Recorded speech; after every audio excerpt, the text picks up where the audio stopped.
Yes, our children, drink deep and feel the searing embrace of the first one. Now it is time for you to acquire what you came for. The burning in your veins is but a moment of discomfort in your transition to the great beyond. Now we welcome you to your eternity. Drink deeply, have faith, and join us in this sermon.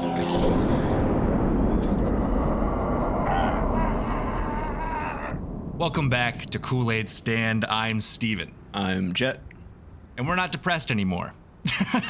Yeah, it only lasted a couple of weeks, thank God. We were looking back at those last couple episodes, and we understand that they're a little bit hard to reach, but I felt motivated enough to make a little bit more of an organized piece, and I'm super excited to talk about it. It's kind of springboards off of something that we already did an episode on.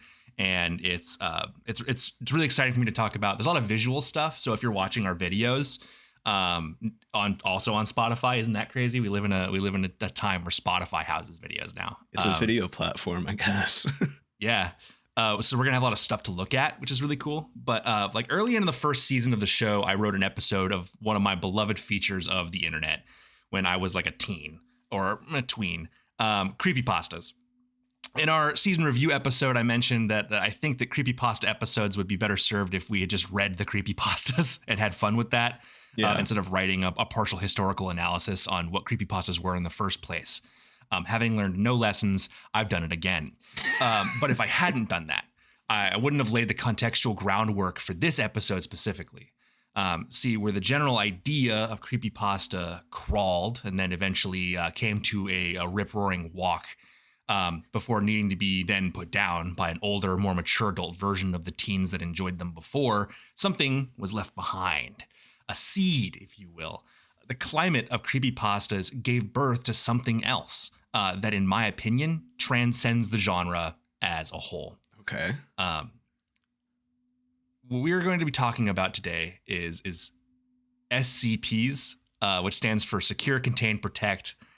Jett, have you ever heard of SCPs before? I have heard of SCPs. Did you hear about them from me? Yeah, I think I did hear about them from you. Probably also in middle school, right? Yeah. I think they're a more fun and maybe well put together version of creepypastas. It's really similar. They're short, specifically formatted pieces of horror writing. I haven't read a lot of them. I mostly just looked at ones that you used to send me occasionally, sure. But I thought they were a lot of fun. I'm excited about this episode. I like weird little internet things from when we were younger, so this is a good one for me. I'm excited about this. Yeah, I am too. And the history here is long. So you see, speaking of that, long ago in the year 2007, in one of the websites serving as some form of primordial goo, birthing the modern internet as we know it today, a poster with an itch for creative writing by the handle of Moto42 would arrive at the doorsteps of 4chan's X-Paranormal board. Oh, so SCPs started on 4chan? A lot of shit started on like 4chan or something awful forums like where creepypastas started, stuff like that. So, okay. Or like E-Bombs World, stuff like that. So now it's got its own website that is just entirely SCP posts, which is pretty cool considering there's like 10,000 of them. Yeah. I gave you homework to go digging through those to find your favorites. So I can't find the very most original post. That's the issue with some of this old stuff, is like trudging through ancient 4chan posts from bordering on like 15, 16 years ago is really difficult. But I found like an archive of that post. And it read thusly: item number SCP-173, special containment procedures. Item SCP-173 is to be kept in a locked container at all times. When personnel must enter SCP-173's container, no fewer than 3 may enter at any time, and the door is to relock behind them. At all times, 2 persons must be looking at 173 until all personnel have vacated and relocked the container. Description. Moved to Site 19, 1993, little is known about item number 173's origin. It is constructed from concrete and rebar and was once painted with Krylon brand spray paint. 173 is inanimate and malevolent. If given the chance, it will kill anyone within its line of sight. Its weakness, however, is that it does not move while being watched. Despite this paralysis, it is still highly dangerous, able to cover at least 2 meters in the literal blink of an eye. It typically kills by either snapping the victim's neck from behind or grabbing the victim's throat and strangling them. Whatever animates 173 does not give it much force with which to break things as seen above. A large room with unbarred windows is fully capable of containing it. Its grip, however, is unbreakable, as when it is not moving, the statue is as hard and strong as concrete. While left alone in its room, one can hear a stone-on-stone scraping from within, is believed to be the sound of 173's moving about. The reddish-brown substance on the floor is a combination of feces and blood. We don't know, nor wish to find out, where it comes from or how it arrives, but 173's container will slowly fill with these substances. In order to ensure the bacterial growth within does not begin to damage the building it is contained in, and to maintain some level of sanitation, the enclosure must be cleaned on a bi-weekly basis. That is it. And with it, this image was posted. I remember this image. I didn't know that this was the original SCP. Yeah, that's him. 173, or it, I guess, right there. And this image was posted along with that description on a 4chan board long ago. And from there, a seed was planted that was lightning in a bottle. What this actually is really interesting. Was a sculpture named Untitled 2004 by Japanese artist Izumi Kato, and here he is with his sculpture. Dude, I love this guy. I don't know about this guy and love him because of that. I'm just looking at this picture of him and he seems really cool. For audio listeners, the sculpture is it's taller than a human. It's taller than the artist that made it. It's a humanoid figure that is like a light skin color. It's got a really large head and kind of a malformed body and limbs with no hands or feet. Very peanut shaped. Yeah. It's got green eyes and red paint smeared around its face and black paint smeared on like its cheeks and ass. There's a picture of the artist giving it a hug from behind here. It's got like hooves, and more importantly than anything, it like leans up against a wall. Like that's part of its stature. So like, yes, yeah, it leans up and it's got its hands on the wall and it's like looking over its left shoulder. And that's it. The original picture is really ominous. It's like some like weird and like rundown industrial sector with this thing standing in the corner and a bunch of slime all over the ground. It looks like rust. And that's the thing. I mean, where I have him with his sculpture, it's not like really in any area that looks particularly descriptive. It looks like it's within an exhibition. Yeah, I'm assuming this setting was part of how the artist displayed it. The person who wrote this post essentially described it as like a weeping angel. Yeah.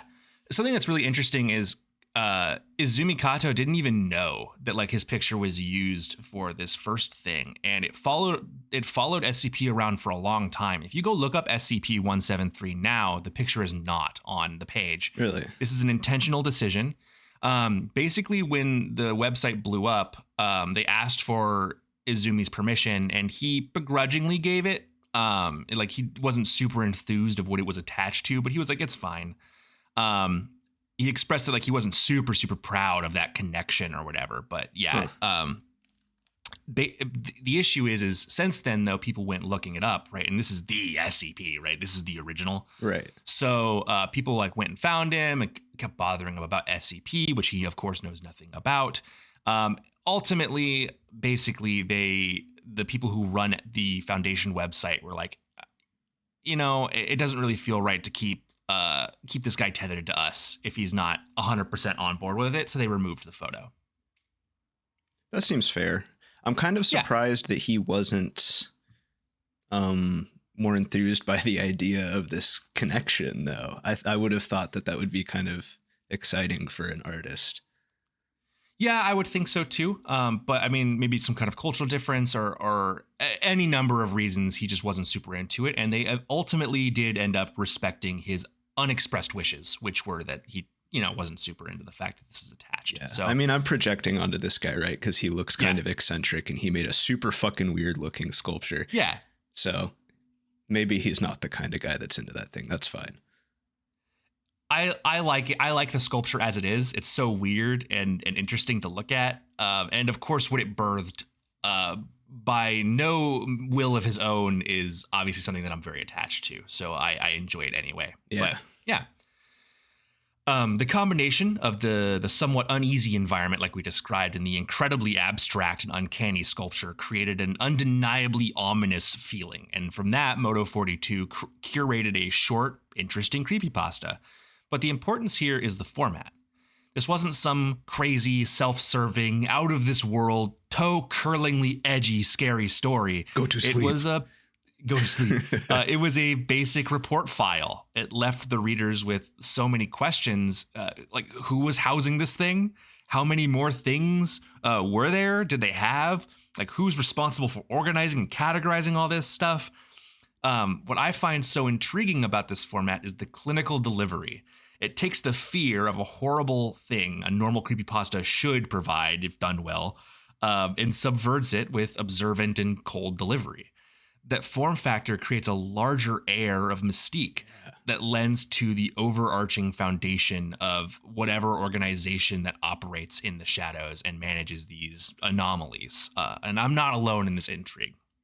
I think the SCP format is a really cool writing exercise, especially in comparison to other creepypastas, which are free of format, which is fine, but a lot of them end up being like the one we read in our creepypasta episode, and they're not very good. Right. Yeah, it's like some 13-year-old in a situation he doesn't want to be in, and he's killing people, and it's scary and crazy. Like that's how it always ends up feeling. Absolutely. The forum post blew up and lasted for days on a pretty turbulent kind of format, with other creators lending their writing. The open-ended nature of this post was just a perfect platform that lends to collaboration, and collaborate people did. A handful of other creative writers threw their ideas on top of 173, and as the forum post expanded, these individuals started to realize that the format didn't really lend itself well to its own creation. Displeased with the layout of a forum and recognizing a fervent community, they decided to take all of their writing and move it to a wiki style.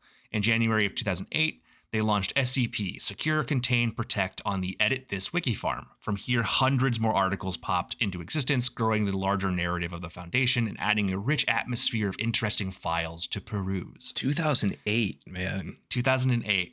I January, didn't like the beginning of it. understand that the SCP website, which is what that wiki is, was that old. Because We're getting there. They did move, but it is pretty much that old. Okay, because I think I became aware of it when I was probably like 13 or something like that, which would have been 5 years after this. Yeah, pretty much. And it was around, that sounds like at the time I was into all this stuff, like pretty major. So yeah. Edit This only really solved one issue of the two problems, though, which was organized archiving. The other problem of tending to a community was incredibly lacking through this format, as it lacked any form of social networking or messaging platform and integration.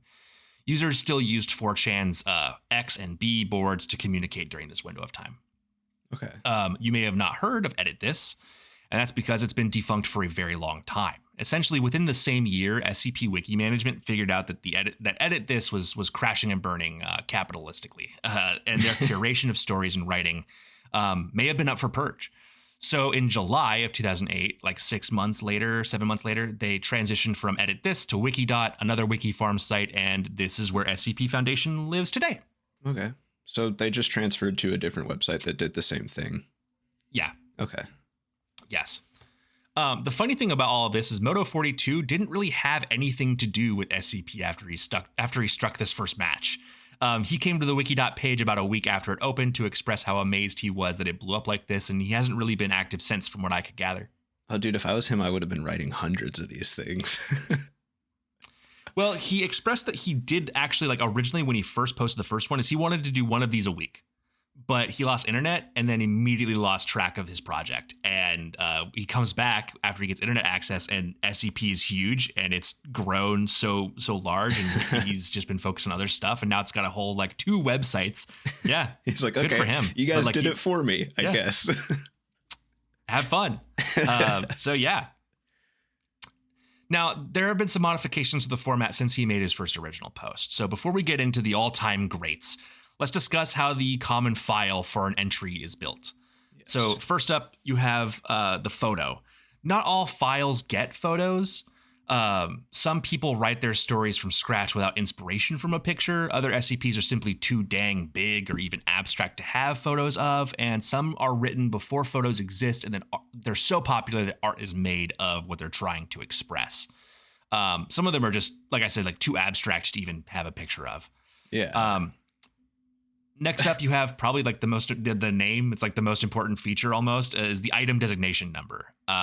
SCPs break down or give presence to extensions of their effect, and these get designated as sub SCPs. But those are always on the same page. It's like 173. That's the name of this thing. Like they don't really get names; they get numbers.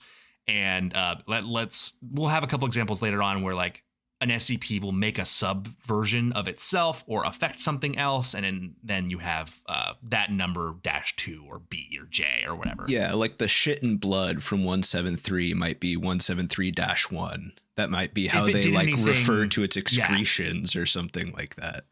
If it did something of particular importance, but yes. Then you have the object class, and this is how dangerous. Well, this is really more how containable the anomaly is. It does relatively relate to its danger and unpredictability, but realistically, it's just like how easy of a time the Foundation has containing it. Okay, yeah, I saw these terms when I was scrolling around, and I didn't really know what they were referring to.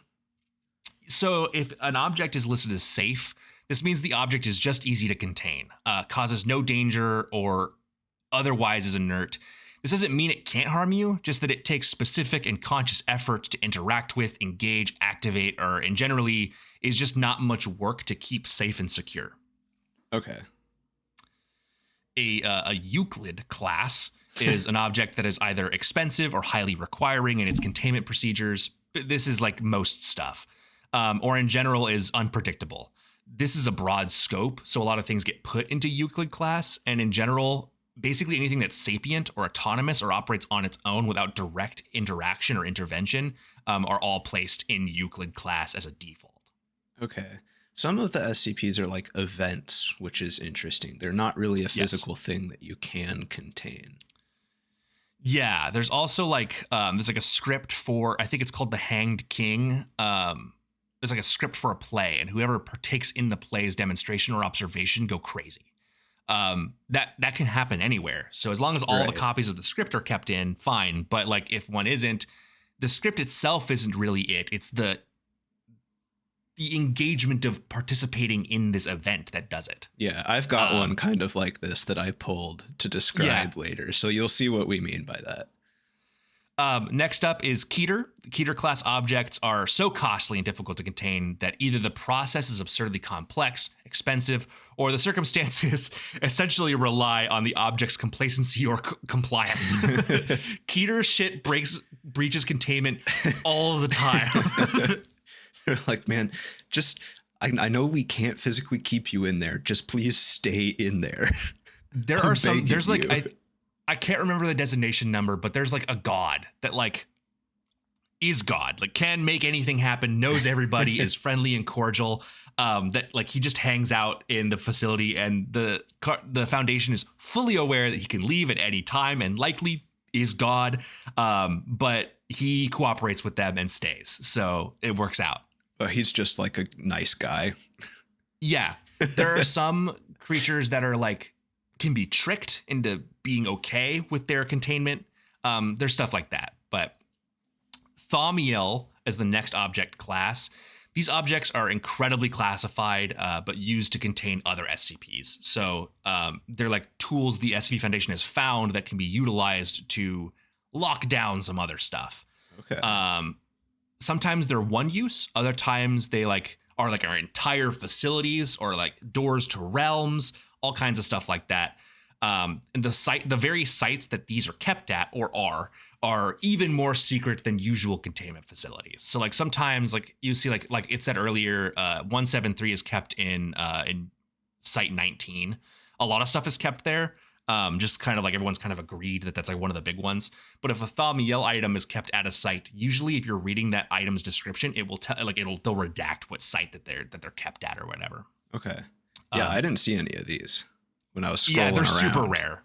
They're really rarely written about. They're pretty much secondary objectives added to other writing where people can like kind of add this as its own thing. So if they're like, we took the SCP and put it in a pocket dimension, then the pocket dimension would be within this class, I guess. Yeah, okay. yes. Like let's say like you have like a projector that opens a pocket dimension that you keep some crazy fucking brutal to maintain SCP in. Because it likes it in there. Projector, because it like or whatever, right? We're joking, but like this franchise does go there. Like it's not like it's pretty it can be funny and amusing as much as it can be like vaguely concerning. Yeah, there's an entire section of the wiki that's dedicated to joke SCPs that are comedic entries rather than I've got a couple creepy ones. Yeah. Anything outside of Thaumiel, Keter, Euclid, and Safe are essentially ways to describe objects that the Foundation is aware of, but cannot, will not, or could not possibly contain or stop. Yeah. So like those are really rare too. It's like a Polygon class or whatever that are like basically if something decides to like rear its head, the whole universe ends, and they're just hoping that does not happen. I don't think I saw any of those either. Mine are more contained than that. They also have other ones that are like they have like an SCP that's basically like this interdimensional Foundation site that other Foundations are connected to, that they can call in as a lifeboat if an Apollyon's about to go off. So like this Foundation site just warps into your existence. Everyone gets offloaded. They take all of their items if they're valuable. They leave all the Keter ones there, and then that warps to a different reality where the Apollyon is done, and they don't have to worry about dying. I think it's pretty interesting. There's a lot of crossover stuff. This shit gets pretty crazy, as it turns out. Did you know the world-renowned writer Stephen King was hit by a car? Just something to consider. The special containment procedure is up next after the object class. Remember, this format thrives on academic and clinical observance first and foremost. The Foundation is about containing these anomalies, which is also why like the object class is really more about how easy of a time do we have containing this thing, as opposed to how safe is it. So every anomaly is regarded to in how to contain it or limit access to it or be aware of it if it cannot be contained, like foremost. For anomalies too large to contain, this section usually discusses how to keep the public unaware of it or how to keep people that might want to have access to this without like an easy time accessing it. Yeah, at a base level, this is like the goal of the SCP Foundation. It's literally the name, right? Their whole operation is to essentially keep all of these crazy anomalies out of the public eye, keep the public safe from them, and contain them to some degree. After that, you have the description, and I would say that this is like half of the bread and butter of what can be found in this format.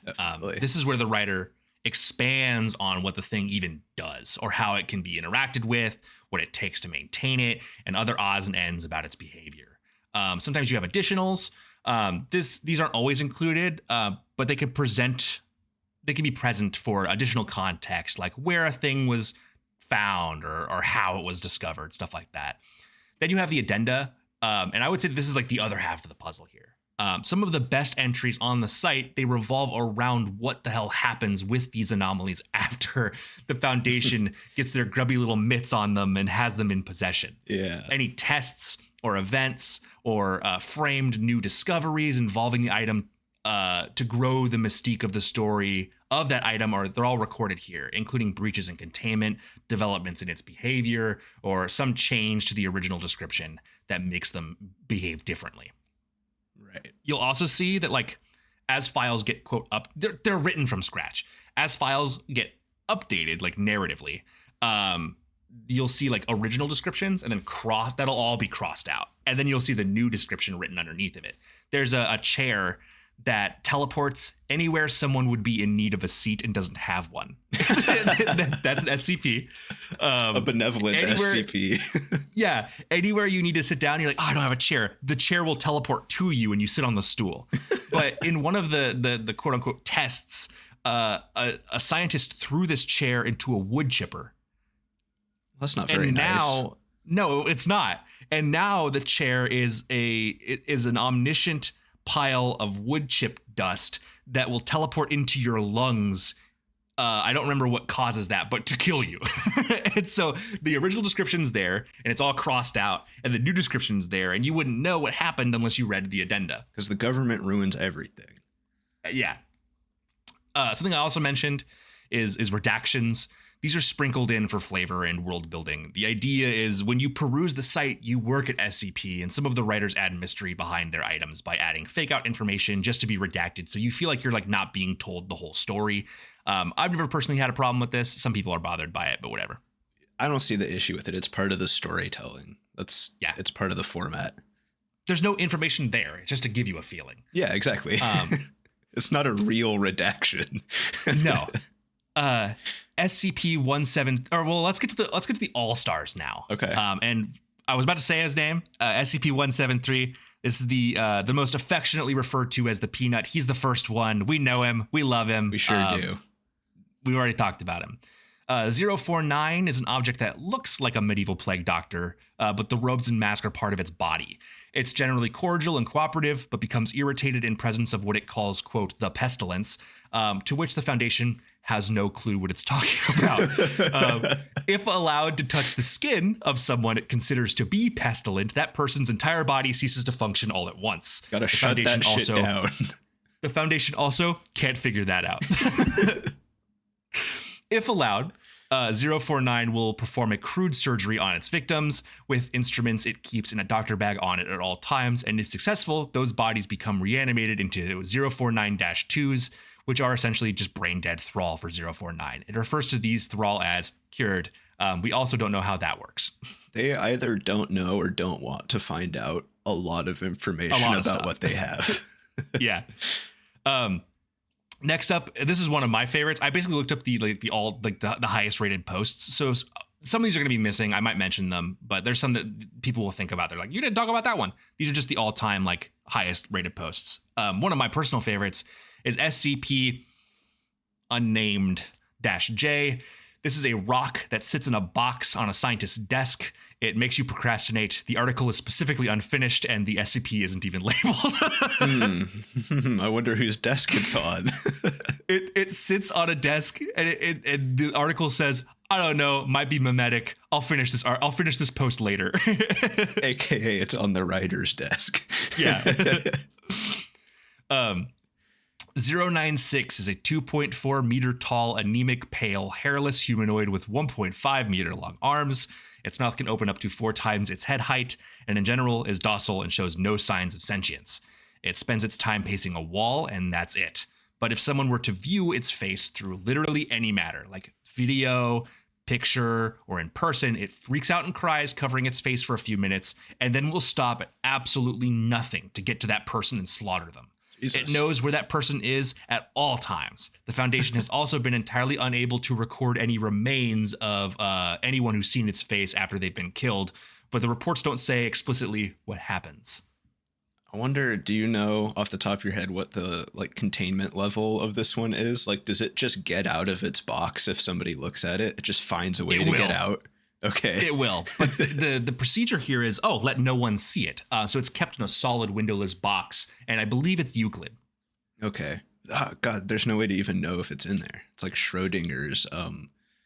They use Schrodinger's X-ray, hairless humanoid. Kinda. I think in the procedures they say that they use an X-ray or a LiDAR camera to tell if it's there. But they need to make sure that they're not seeing its face, because interpretations of its face still count. Right. 055 is an indescribable, unknowable entity that makes you forget it within minutes of conclusion of observation. Nobody knows how it got there. Nobody knows who contained it. And while records of what it looks like and what it does do exist, it doesn't matter because you just forget about reading them. The article even cites that it could have killed hundreds and nobody would ever know. It's to the point that 55 itself as an entry is unquestionably forgotten about. When you ask some researchers about 055, they just go, we don't have a 055. Like they'll be aware of 54 and 56, but they just do not acknowledge 55. Like, I don't know. I guess we skipped it for some reason. I don't know what happened. So then, like, the article also cites that like people rediscover it pretty often, and when that happens, they like freak out because like we have this thing and no one knows what it does, and then like they pursue it and they research it and they forget about it. Yeah, they come into work the next day and it's just back to normal. Yeah. 682 is another all-time classic, one of the original posts, actually. An infinitely regenerating, unstoppable, fiercely intelligent, specifically malicious giant lizard. It's contained in a giant box full of acid that destroys it just enough to keep it docile. They even exposed it to 096 once, and the two fought for, on record, 27 hours, with 682 ending up with 85% of its body mass missing and 096 severely wounded, which is absurd considering it's actually invincible and kills everything that's ever seen its face. This event left 096 traumatized, and now it cowers whenever reintroduced to 682. This is a very strong lizard, ladies and gentlemen. Yeah. It also specifically hates all life. Oh, yeah. They their aim is to destroy it as soon as possibility, but they just can't. So they've done a bunch of tests with it where they introduce it to different things, like a computer that hates life, and then they have discussions, and it can like interface and talk to SCPs that normally are pretty much unwilling to talk to other people. Like it's cordial, but it just hates life. And it just regenerates too fast to get rid of it. Yeah. Okay. Yep. Fantastic. SCP-5000 is a power suit from the near-ish future that is so damaged all it can be used for is file storage. The great part about this one is the SCP itself isn't really of intrigue. It's the logs in its files that are, which describe an incursion at another site, as well as the SCP Foundation itself waging war on all humanity. This involved releasing 682 to the public, a publication of the face of 096, as well as plenty of other nasties being released from containment. And it appeared with a corpse in it, the corpse of a current Foundation scientist who, as of the current date, has no knowledge of this suit existing right now. So this is a suggestion that he is someday going to have this suit and be involved in unleashing the SCP monsters onto the general population. Yes, but we don't know when that's going to happen.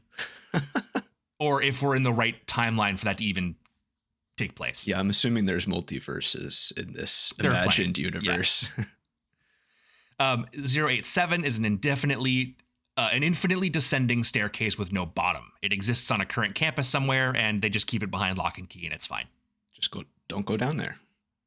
There are cool fan videos I've seen of people that like go to some random staircase or whatever, and they like drop pennies, and like you don't hear it hit the bottom because it's boundless. They've tried to have expeditions down to the bottom of the thing. Obviously, they can find no bottom because it has no end. Pretty interesting idea. Yeah. 3008 is 3 years after Childish Gambino will not be by your side, but also is an abandoned infinite IKEA staffed by faceless, wandering, disproportionate humanoids. It is it's inhabited additionally by a collated resistance of humans who were trapped there before. At night, the humanoids turn violent to trespassers, saying variations of the phrase, "The store is now closed, please leave." The infinite labyrinth does have exits, but they're not fixed in position, so people have managed to escape since the Foundation acquired the property. Basically, it's like an IKEA, but as soon as you enter the doors, like it's a building of an IKEA, but as soon as you enter the doors, you get teleported to off of the planet to some pocket dimension where there's an infinite IKEA. It's the back rooms, but it's an IKEA. Good point. This came out before the back rooms. I figured, but it's this really similar concept. It sounds like, yeah, since the exits are all shifting around and it's a maze and shit. Super cool, and staffed by weird shit that like you can't really describe or define. They just want you to leave. They just want to go home, man. Yeah, dude. It's after closing, please leave. There's a day-night cycle in there, like the lights turn on and turn off at like some conceptual day-night that doesn't exist because it's somewhere else that's not Earth. But yeah, it's a pretty cool idea. People really like this one, actually. There's like plenty of fan games about it too. SCP-106 is an old man with a rotting appearance. He corrodes any matter he touches and leaves a thick black goo wherever he goes. He travels through walls and solid matter through a pocket dimension. He's very loose quotes around this one, kept in a lead-lined room in the middle of 16 more concentric spherical cells full of random liquids and structures to confuse him. He still breaks out constantly, and the only way to get him back in is to put a human sacrifice in his main chamber and breaking their femurs to goad him into returning. If he does not arrive, one major injury is inflicted to this individual every 20 minutes, and that screaming is played over the PA of the site until he takes that bait. It's crazy they start by breaking your femurs. That shit can just kill you. It has to be a major life-threatening injury, because otherwise he doesn't want to like come and eat you. So what does he do? Is he trying to leave to like go find stuff to eat? Yeah, so he's trying to leave to go hunt people, and so he'll grab you and pull you into his pocket dimension and like cut your Achilles tendons or fuck with you and then set you back out so he can hunt you again. So like they have to give him a tasty piece of bait to go back into his cell. And once he's in there, it takes him a while to get out. But these like 16 concentric spherical cells full of different liquids and structures only reduces the breakout chance by like 43%. So it's still inevitable. He always gets out. They just have to like sacrifice someone every couple weeks. I wonder what pool of people they're using for sacrifices. Good question. You will find when reading a lot of these articles that they use what's considered D-class personnel. These are capital punishment bearing inmates, basically for lifers or like up for death sentence, whatever. Basically like prisoners that they collect and send to their death. Okay, they're using inmates. We just watched a movie about that last night. We did. We watched Iron Lung and it was fucking awesome. That could have been an SCP. Yeah, absolutely could have. Next up has no name. I will scroll through the website. I'll scroll through the page for you now. This one is really cool and was written kind of recently, and people like fairly blew it up because it's awesome. Basically, it's all images. It's like a PDF pamphlet that essentially describe a monster that cannot be depicted, recorded, or acknowledged in any way without the death of the acknowledger. This is a really creative and interesting concept that specifically plays against the strengths of a format dedicated to depiction, acknowledgement, and categorization. I love this. It's so cool. Okay, so if it can't be like acknowledged or pictured without you dying, how are they putting together a pamphlet? Like, what photo evidence do they actually have of that? You wanna check it out real quick? I would love to. Okay, so what we're looking at here is like all pictures that like describe a thing that cannot be described. So they've got a picture here, but it's not it. This is what's called I think a cognito hazard or maybe an informo hazard. There's some hazards. A cognito hazard is something that you can't even, that knowing about it or observing it puts you in danger. Yeah, that is the hazard, is just having knowledge of the thing. Yeah. So this is Keter, and you can see that like here's a silhouette of a thing, but no detailed picture, right? And it's like this thing exists in documentation, so you can't write about it, you can't save information about it, and you can't talk about it. This second line is like, you can only be level 4 and 5 to like know about it. What is it saying you can do in like the green circle? Be these type of people to know about it. Is that with like the triangle and the square and like the diamond? You can have a written infographic about it. Okay, so you can have this and that's it. You can have this and that's it. Here's some information. It's tall. It's sticky. It has tentacles. Yep. It can't be contained. It walked through walls. You're basically allowed to do what we're doing right now, and you can't put it on a sign or know anything about it. It can't know anything about you. It can't know about you. Here's a demonstration of a test. It looks like a guy has been told about it. He's been told to write about it, and now he dies. And the document is removed. Oh, he doesn't die, it looks like. He takes the document away and so if you write about it, he takes the document away and you're traumatized. If you speak about it, then it comes in, he kills you. And he strangles you. He's got a heart on his face when he comes in. That's kind of interesting. That's odd. It takes you to the Shadow Realm and you're gone. Yeah, anyway, that's really cool. Obviously people love it. When was this posted? I do not know. It's fun. It's fun that 2025. Oh, super recent. This is a good one. I like that if you write about it, it just comes and like takes the document from you. Yeah. It's like and it likes the document, I guess. Thanks, fan fiction. Yeah, it doesn't want to get you at that point. It just takes the document. This is the book talk girly. He's just like, no, you can't have that. No, that's mine. Who told you about that? Yeah, so those are some of the greats. That's not all of the greats. I miss a lot that people love. There's like a drama mask that takes over you. All kinds of cool shit. There's like a computer that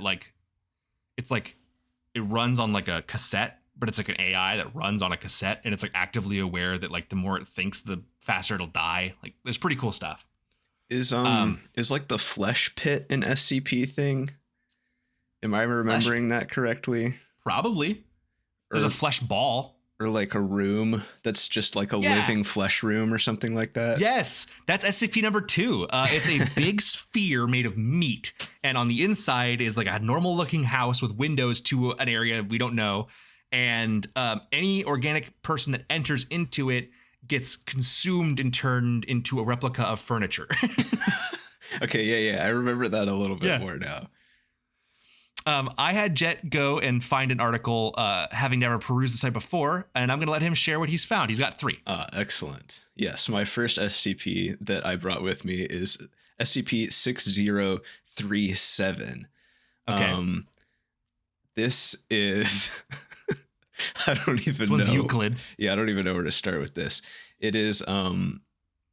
It's a ritualized performance known as a light without shadow associated with the Fifth Church. I don't know what the Fifth Church is or if that's like part of SCP lore or something, but the performance, the ritual is always enacted through a broadcasted pro wrestling match.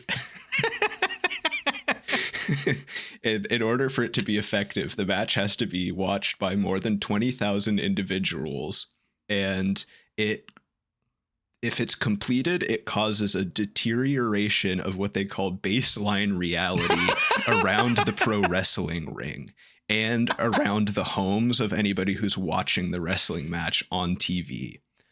But for it to work, the match has to be between 2 like rival wrestlers that have had like a kayfabe rivalry going on for at least 5 months. It has to be 5 months.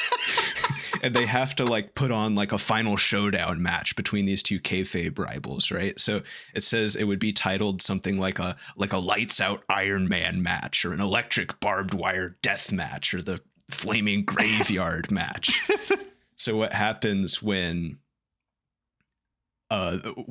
basically anytime there's a kayfabe rivalry that's going on this long, the Foundation starts sending agents to every wrestling match between those 2 wrestlers to like make sure the ritual doesn't start happening. And if it does, they have to go in and stop the match from happening by any means possible.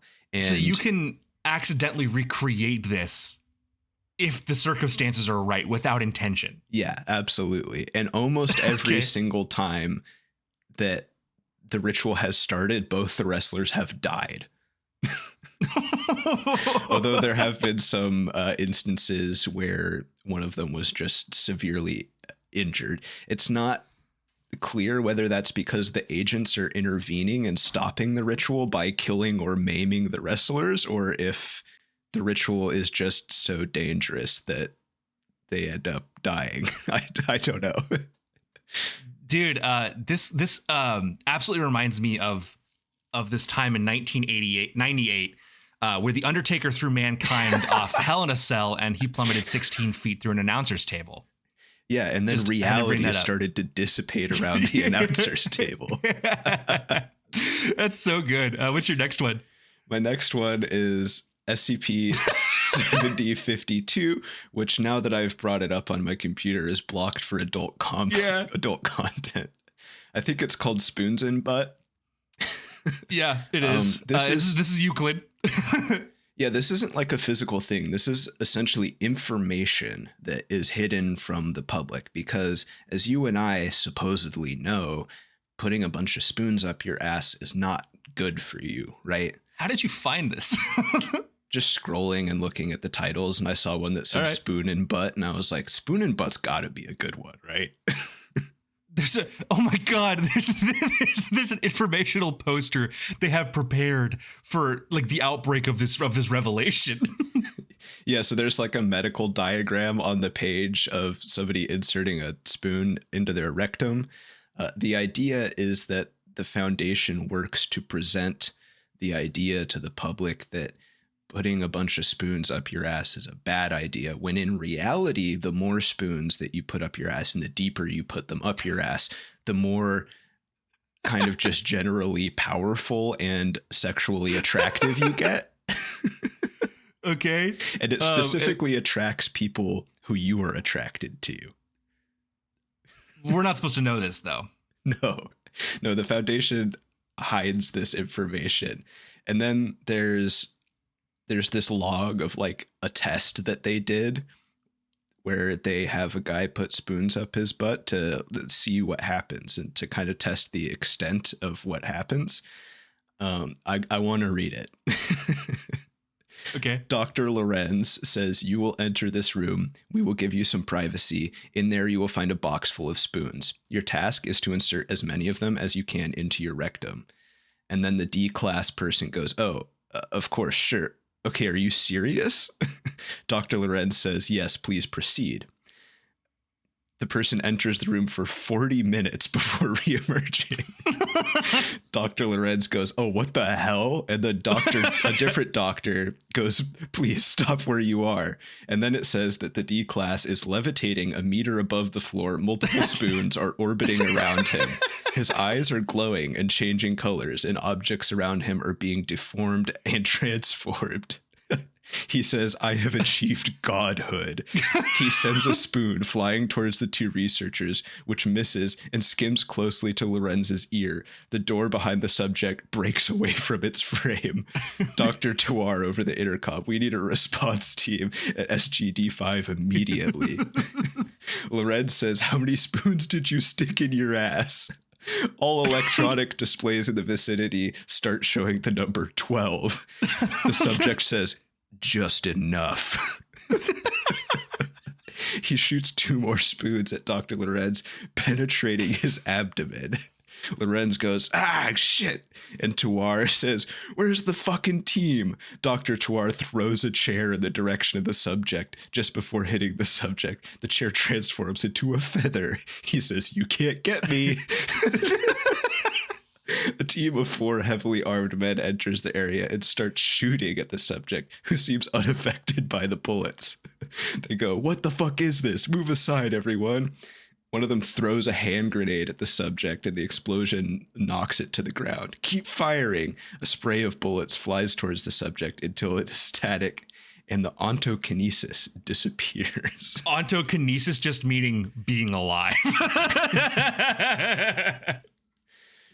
That's awesome. Underneath that, there's a little like, "You've received emails." And if you click on that, it's like SCP emails between people, like like from like group email lists, and people. It's basically people saying, "I've decided to use the spoon thing. I won a lottery. Sorry." It's so good. That's a really fun one. Yeah. And then your last one? My last one is SCP-2293, aka the Inside Joke. This is I guess, phenomenon that seems, in the Foundation's eyes, to just occur randomly. They don't know what causes it to occur. It doesn't occur at any specific time interval or anything like that, but it affects all forms of media within a specific geographic area. And it causes all of that media to suddenly contain the line, "Did you know that world-renowned writer Stephen King was once hit by a car?" Just something to consider. It's usually inserted somewhere where it completely ruins the tone or the mood of the media. It affects live broadcasts. It affects TV shows. It affects physical media as well. So all the books in the area will suddenly have an extra page that contains this at the most inopportune time. And records will just become longer. If you're streaming music, songs will just suddenly contain this line. That's the gist of it, really. Yeah, and usually if it's like visual, people who are saying it turn to face an unseen audience or like another camera. Yes, it's it's like Jim in the office looking at the documentary camera. They like turn off screen and say it. These are three great ones. I had never heard of any of these, so you went and you found some fucking awesome ones. I have three of my own favorite. 3388 is a self-proclaimed god, but he exists in a small potted cactus capable of communication and manipulation of any physical object within 7 meters. Okay. It's a very angry little god. They have to keep him in the middle of basically a large room where, like, if he throws a temper tantrum, there's nothing important around him. There's like 8 meters of space above and below and on all sides. Yeah. And he can only talk through like digital equipment. Okay. SCP-7143-J. This is criminal. This has been nerfed. So the original writer went back and like destroyed this fucking article. Oh, they changed it? I'm going to tell you yes, I'm going to tell you the original and real version. Okay. This is a doorknob installed in one of the containment facilities that does not require any procedure and is entirely safe, but this poor doorknob incurs a massive amount of sexual harassment. Most people express profound sexual attraction to it. People are backing up against that doorknob, if you know what I mean. Yeah. Now it's been rewritten to say it's a door. Sometimes I lock the door. But originally it did say that it was like that, like people would always talk about how bad they wanted to fuck that doorknob. There is a book that was written after this SCP about having sex with a doorknob, and I guarantee it came from this. Wow. The book talk girlies will love that one. SCP-3000 made me scared of the ocean. A 600 to 900 kilometer eel that lurks in the Bay of Bengal. Ooh. This creature is a cognitohazard, which means observance or knowledge of it can cause mental alterations. Being near it causes immense paranoia and fear. It is also unknown why it even eats, because it seems to live just fine without eating. The idea that a 600 to 900 kilometer with 10-meter radius size could exist in the water and we wouldn't really know about it is fucking horrifying to me.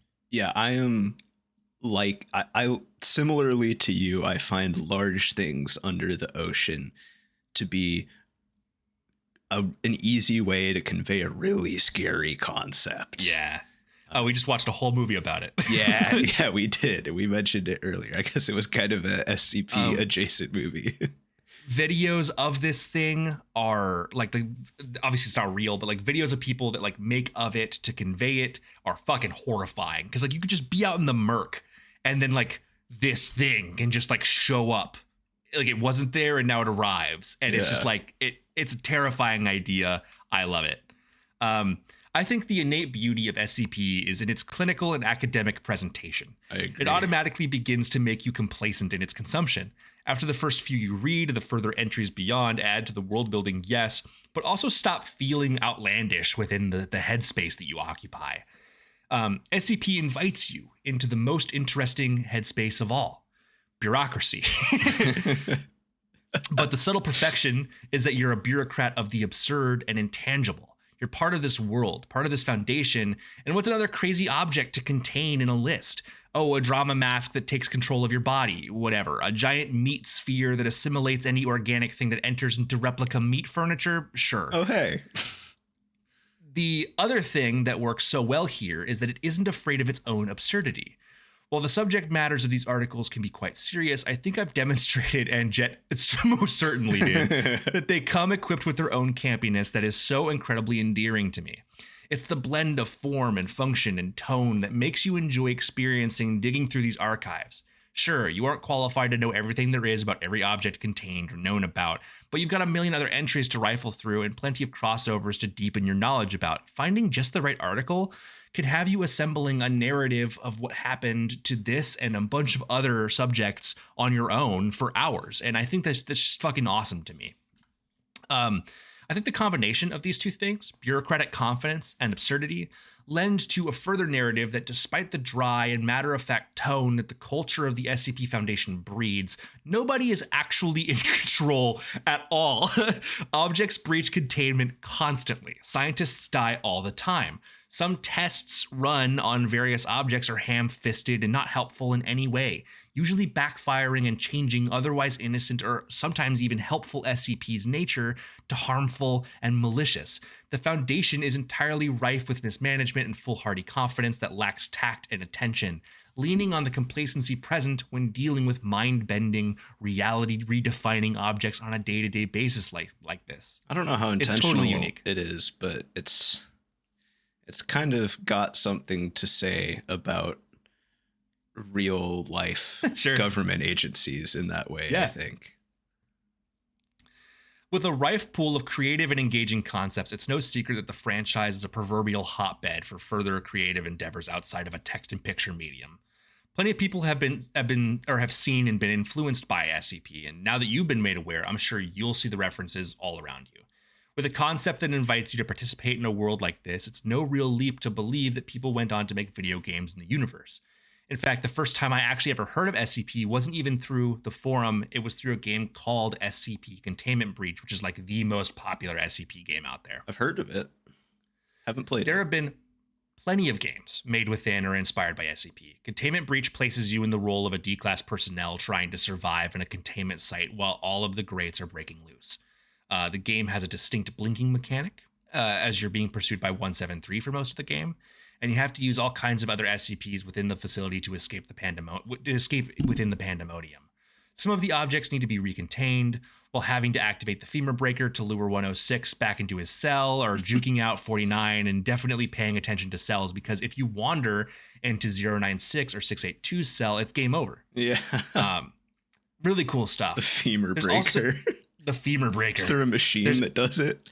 Yes, they have it in that room. Oh, God. It's a two-parter, actually. It's femur breaker and Achilles tendon severer. It does both. The child crushing machine. How does that make money? There's also SCP secret files, which lets you play as an archiver, learning about various SCPs through the files you examine. It's rather anthological. With each SCP you learn about lending to a different experience as gameplay-wise, and not all of them are really scary. Not all games or media made an inspiration of SCP are labeled as such. Ever heard of Jingle Jingle Jingle, The Back Rooms? Inspired by 3008. There's also a game called Control, which takes place in a secret agency called the Federal Bureau of Control, which focuses on tracking down, categorizing, and containing paranormal anomalies that they call objects of power. The developers for this game outright said that they were directly inspired by SCP, and some of their objects of power are actually just straight up homages. It's really cool. It is cool. But Steven, I hear you say, Steven. We've made it. Thank you, Jett. We've made it about an hour into an episode that I wrote, and it's just all cool and fun. Where's the cringe? How could you possibly write about a subject born from the internet and not have anyone to make fun of or horribly out of touch events to talk about? Shh. I'm getting there. Good. The hater in me is suffering. I need to make fun of something. I feel the rage boiling at the back of my teeth. Secure, contain, protect, prepare to sigh, cringe, and plead for me to stop. Okay. In July of 2017, a teaser trailer for a new animated web show called Confinement would drop on the YouTube channel of Lord Bung, who at the time made animations of the commentary sector of YouTube. The show followed a D-class person or object, himself called Connor, who essentially could just respawn after death. This placed him up for testing against essentially any lethal SCP. The idea here was actually pretty awesome, and the community went wild for it. A fully produced animated show made by someone who clearly knew her stuff. Okay, why do I know the name Lord Bung? Why have I heard that name before? We're getting there, and maybe you've heard about Lord Bung's animation of other drama stuff that happens on YouTube. Okay, I'm interested to see where this goes now. The show leaned into the absurdity of the source material by making the main character unkillable. This shifted the lens to essentially present as an entire comedy. The characters weren't super deep. The only serialized intrigue was that Connor had a crush on his therapist, and that was pretty much it. During the early period of the show, updates came quickly, and each episode was clocking into millions of views. I'm talking like 10 million each for the first 2 episodes, which dropped about 3 weeks apart. Goddamn. The first 4 episodes all came out within 1 year, and together had over 60 million views. A music video that Lord Bung released even got 16 million on it alone.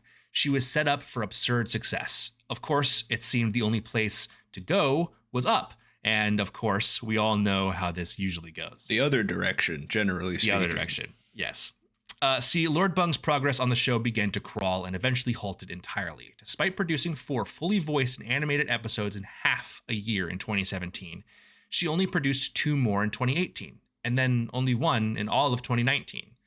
All the while, her Patreon was blowing up, pulling thousands a month before she privated the total.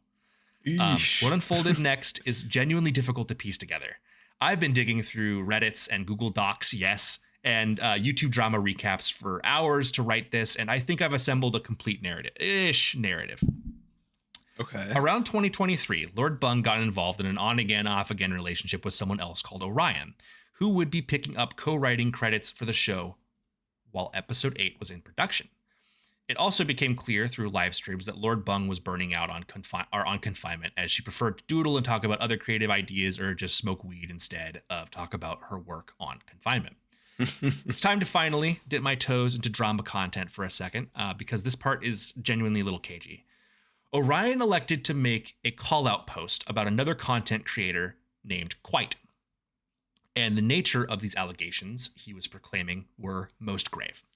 I have not dug deeply into everything, but the very facts of the matter were that Orion had very little evidence to allege. I'm not saying this is a problem.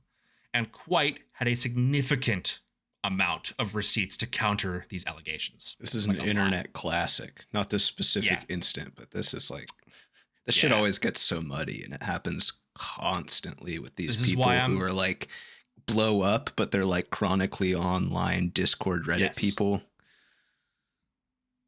This is why I'm trying not to make, I'm not trying to say who was right or whatever. I'm just saying what happened. Yeah. Because I don't know enough to say that this did or did not happen. And I don't know enough to really make that call. But what I do know is the counter evidence Quite provided to Orion's non-evidence was so strong that Bung all but outright retracted her support. Because in the middle of this, to signal boost Orion's position, which was a story that I'm sure Orion had presumably been telling her for years, and I, again, don't blame Bung one bit for wanting to support someone she cared for deeply, especially for something this traumatic, the evidence provided was enough to make her go, I'm sorry I supported this. Wow. Yeah, because like supporting it in the first place for somebody that you said they were in a relationship, right? Yes. You could never blame somebody for providing that support. So to see somebody go back on it is a little jarring, crazy. I would think. Yeah. Right. Which is why I'm like not even really worried about saying who's right or who's wrong. The fact that that happened, I think, is very important. Yeah, I agree. All of this drama contributed to a mounting wave Bung was already dealing with, being that she was already getting ripped up from her fans for having soaked up thousands of dollars a month for almost 4 years and hadn't produced another episode of the show. Ugh. Then the 8th episode was leaked. Okay. The episode was not complete, but it was enough. Where the show had been an amusing, lighthearted, intentional demonstration of love and care for the SCP franchise, a husk remained. The leaked episode was about 4 minutes long, and it was of an unceasing, unending, softcore orgy focusing around Connor accidentally, air quotes around that, sexually assaulting various employees while they enjoyed it around the Foundation at the site he was at. The art style was incredibly rough, totally different feeling, and the animations were noticeably more jank. They trying to make a point? What the fuck is that? Like, why is that the subject of the episode? Like the tone shift here was such a sour note that some people to this day cope by saying it was an intentional joke or it was done to make a point. My I think I need to emphasize that the show was nothing like this before.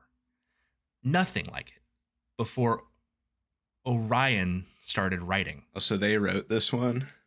Or we think maybe. I found a couple Reddit posts and comments from an account proclaiming to be the original leaker. Okay. And they don't say much in their responses to people's questions, but they do say a good amount of information. But they claim to have been right next to the crew for most of the production. So I'm assuming this is like a friend or something. But we just have to take the information with a grain of salt. Of course. This person cites that Bung was writing a pretty ambitious episode. So much so, it had to be broken into two, being episodes 8 and 9. Most of the scripting was ready to go by the time Bung started to get involved with Orion and offered Orion co-writing. From there, Orion dismantled almost everything about the 2 episodes mid-production to clear out space for his own self-inserted character, Apollo, who was supposed to be a love interest for Connor, replacing the therapist. I know, yeah. The issue with everything is that after the leak, Lord Bung just straight up elected to delete her entire channel and said nothing further on the topic. Just nuked it. This person Lord Bung I'm talking about, this person must have been in like a pretty difficult position. I know they were being like really lazy about putting out episodes previous to this kind of stuff going down, but what else do you like? This seems like they were stuck between a rock and a hard place in their real life. Yeah. The narrative I think makes the most sense here is that Lord Bung fell in with an incredibly manipulative and self-serving guy who took advantage of someone who was already burning out. Yeah. Orion likely killed confinement for self-serving interest by not like outrightly directly going that direction, but by 1,000 cuts. And as Bung watched her project rot in front of her because of someone she was deeply interested in, she grew less and less attached to the project. Orion wages a nonsense war over nothing against someone who could very readily defend themselves, and before the defense happened, Bung supports their partner. The evidence came out, the tides turned, and the Twitter brigade turned the gun onto Orion and everyone who signal boosted them. As they do. Bung realized Orion was what he was, figured out that the show had been ruined and a half project that sucked, and she hated it because it was nothing like what she wanted originally, and it gets leaked after 4 years of deep anticipation. The community is outraged, and Bung just shuts the whole fucking thing down. Yeah, that must have been over fucking whelming. Yeah. Other than speculation, it's hard to say what happened with absolute certainty. I think I've mostly figured it out.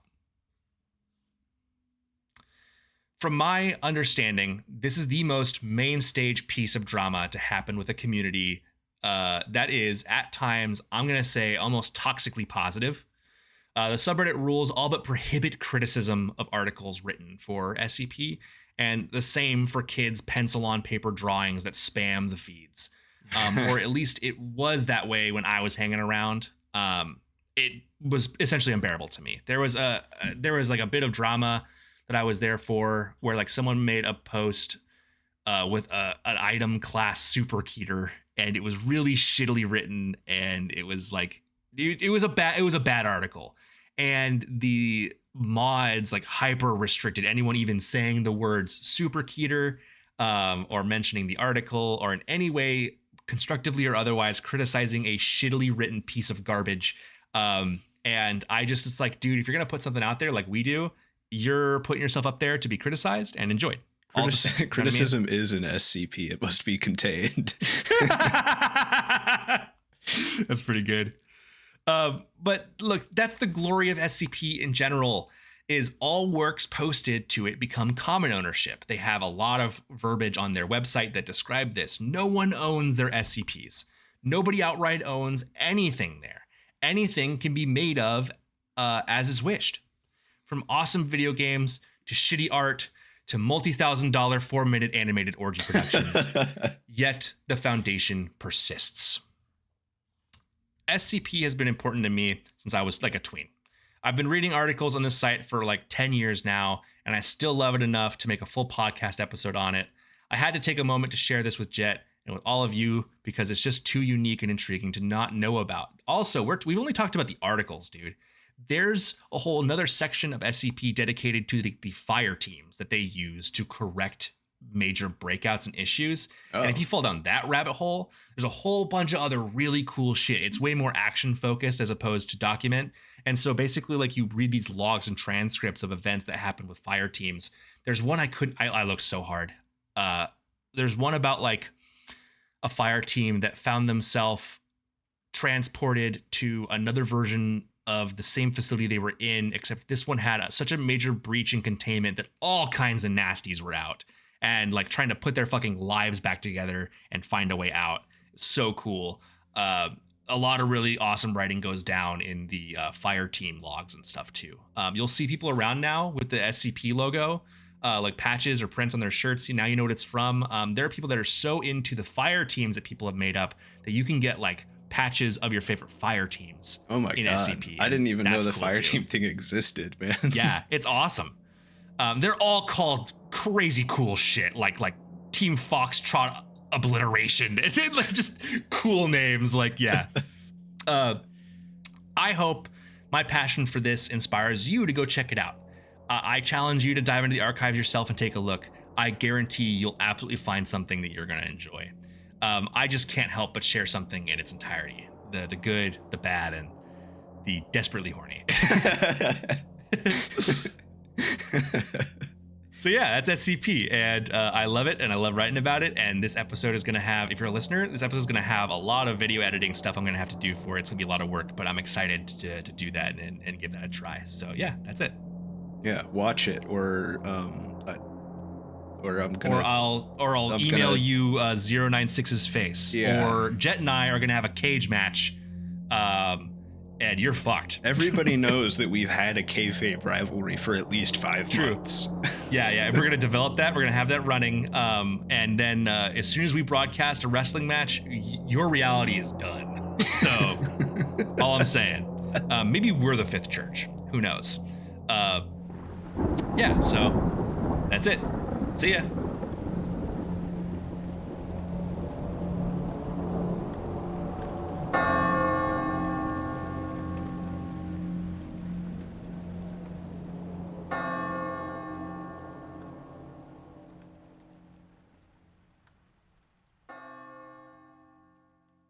Same. Recording my second camera. The first ever second camera. The first ever second camera. Clap sync. Oh, wait, 1 second. Hold on. Don't clap sync yet. I need to pull you up. Okay. Clap sync in 3, 2, 1. Everyone's clap synced. We've got multiple angles, multiple clap syncs. This is so good. This is high production shit.